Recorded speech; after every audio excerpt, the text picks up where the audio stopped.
դատական այս նիստից ինչ սպասելիքներ ունեք, որքանով արդարադատությունը ի վերջո կհասնի։ Ոչ մի սպասելիքներ չկան, սա ընդհանրապես բարոյական աջակցություն է անմեղ դատապարտվող մարդկանց, որևէ ակնկալիք, որ հնարավոր է բեկում դատական նիստի ընթացքում չկա եւ չի կարող լինել, քանի այս իշխանությունն է քիչ առաջ գոնե մի այսպես պոզիտիվ բան տեղի ունեցավ, տեղեկացանք, որ Միքայել Սրբազանին տեղափոխել են Իզմիրլյան կենտրոն, որովհետեւ մենք տեսանք, չէ, արդարադատության նախարարը սենց ինչ որ սենց տոմնի ժպիտով ինքն էր որոշում Միքայել Սրբազանը առողջական խնդիրներ ունի թե ոչ, քիչ առաջ ուրեմն մենք դատարանում տեսանք Բակրատ Սրբազանին,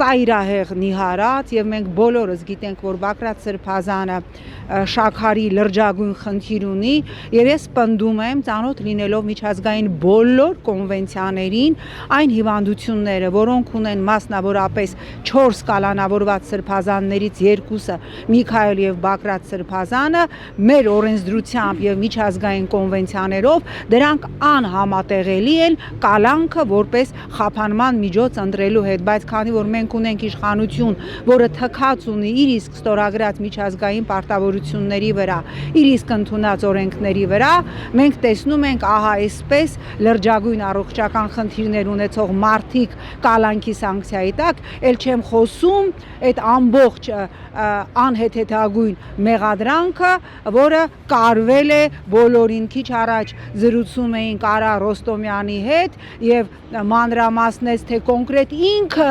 ինչ ահաբեկչություն էր ծրագրում, պարզվում է երբ որ Սրբազան շարժման մասնակիցներից մեկը սենյակում, հա, գնել է նորեն մանուշակագույն այդ, չգիտեմ ինչ, ծուխը, ընդհանրապես այդ ձայնագրության մեջ Արա Ռոստոմյանն ասել է, հա, լավ է, որակյալ է, բայց դուրսը թողեք, որովհետև խեղդվում ենք։ Սա համարվել է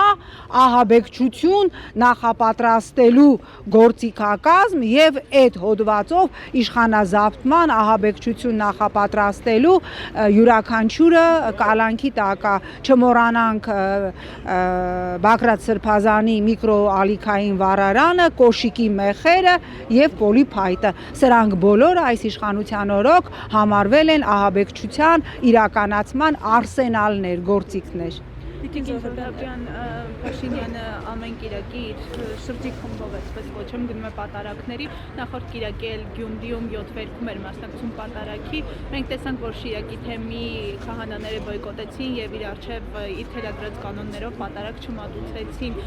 Փաշինյանը ինչ է փորձում նման կերպով ցույց տալ։ Փաշինյանը իր ծրագրած ճանապարհային քարտեզով գնում է առաջ։ Փաշինյանը կազմաքանդում է հայ առաքելական եկեղեցին, նույնը Նավասարդ Կճոյանը, նույն ինքը Բենթլի Սամոն, որի դեմ Փաշինյանի ելույթները ուղղակի սենց տարակացնում էին ազգային ժողովի ամբիոնը, հիշեցնեմ նաև, որ ես որպես հայկական ժամանակի լրագրող կարող եմ վկայել, որ Բենթլի Սամոն, նույն ինքը Նավասարդ Կճոյանը, եթե մեր թերթում հայկական ժամանակում կար առնվազն 5 ամենաանընդունելի եւ մշտապես քննադատելի կերպարներ, նրանցից մեկը Նավասարդ Կճոյանն էր, իդեպ Նավասարդ Կճոյան, հայկական ժամանակում մենք ձեր կլիչկան դրել էինք Կճեպ, չէ Նիկոլ, մենք ձեզ ասում էինք Կճեպ, կվկայի նաև Ավետիս Բաբաջանյանը եւ ահա այսօր այդ նույն մարդիկ, որոնց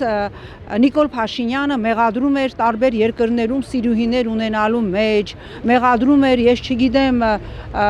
զենքի, ինչի մեջ ասես, Բենթլիներ եւ այլն, նրանց հետ գրկախառնվում է, եկեք Նիկոլից չխոսենք, որովհետեւ ինքը շատ գրագետ, ճակերտավոր իրականացնում է իր ճանապարհային քարտեզը եւ ուզում եմ հիշեցնել նաեւ, որ ես 10 քանի տարի եղել եմ Եվրոպական ինտեգրման հանձնաժողովի նախագահ եւ այո, եվրոպական կառույցները ինձ եւս խեղդում էին, խնդիր է դրված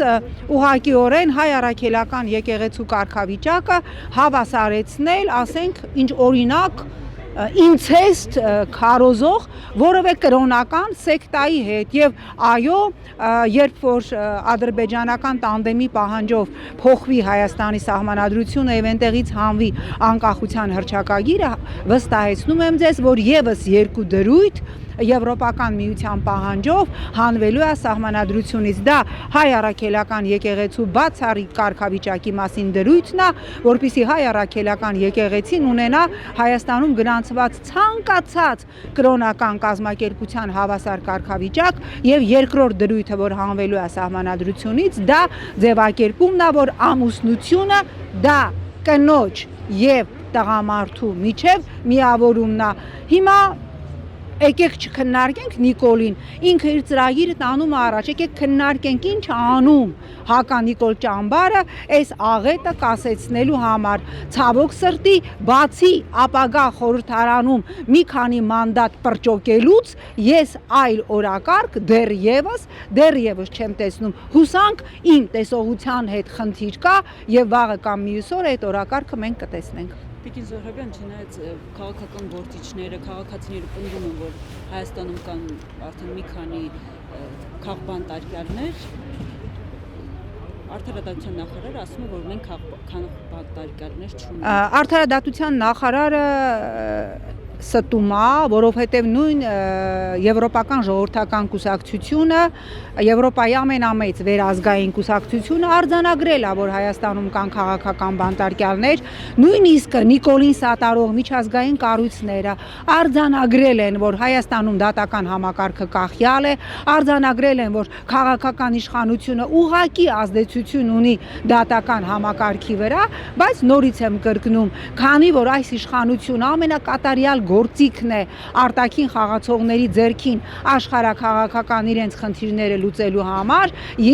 ես ամփոփեմ ելույթս նրանով, ինչ Բրյուսելում ինձ ասեց Եվրոպական միության բարձրաստիճան մի պաշտոնյա, եթե անգամ ուղիղ եթերում Նիկոլը քեզ ուտի, մենք դա չենք, ինձ ուտի, մենք դա չենք դատապարտելու, մենք ասելու ենք, որ Նիկոլը դա արել է Հայաստանում ժողովրդավարությունը պաշտպանելու եւ փրկելու համար, որտեղ Նիկոլը մեզ պետք է, դեռ պետք է։